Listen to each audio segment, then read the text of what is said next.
daren farko ina ma ban gani ba.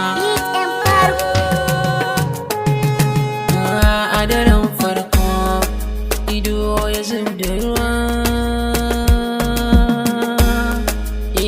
Na samu wadda nake kauna da tunanin zami rayuwa, to amma kaddara ta hana yin hakan faruwa. Rana ta daren farko ido na yayi zubar ruwa. Kar ku manta waka ta farko na ce zancen bai kare ba. Iyaye na ta sun yarda aure sun yi zaton ba zan iya ba, basu san da nai shiri ba. Abokai sun zo ɗauka ta za su kai ni ga matata. Hanya ta zuwa babu tsammani gaban mu sai ga wata mota. Sun katare mu suka ce mu fito ba ma da mafita. Nan muka fito da daidai zuciya na bugun ɗaiɗaya. A kalamai na da zancen babu ƙarya, a cikin mu gaba ɗaya suka ɗauni ɗai guda ɗaya. Sun ka tafi da ni tuni wane wa laifiya. Na shiga cikin saka uku sun gigita min kwanya. Dan Allah me nai muku bisa kai na kuna min zariya. Sun ce da ni ne Yakub Muhammad, shin haka ne? Na ce da su tabbas ni ne, amma ban sani ba ko ɗayan.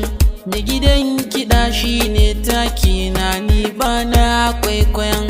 Suka ce ai kai muke nema ba wai wani ba. Menene ya sa hakan? Zuciya na min tambaya. A gani na ban da haƙƙin wani balle ramiya. Azaba ta dare daban da safa ma akan yi min.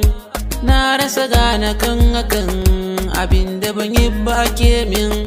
Amma na san akwai Allah shi ne zai saka min. Baya ya fe laifin wani kan wani tin yarinta an faɗa min. Su sun manta da hakan sun ban wuya ja da koriya. Wane ne ya sa hakan abinda kaɗai na tambaya. Sun ce da ni babu amsa wanda ya sa su za ya zo. Wajen wata ɗai da kwanannaki suna min arin gizo. Kaman ni na duk sun sauya ido na min hazo-hazo. Inda nake kwana a ɗakin beraye da kyankyaso. Ta kai bani intinin dare ko safiya. Allah shi ne masanin gida ko zan yi komiya. Wata rana ɗayansu ya kawo min abincin da zan ci. Bayan ya ajiye ya fita ni kuma na ɗauka zan ci. Sai na ga yayar da wayarsa kun ji rashi na azanci.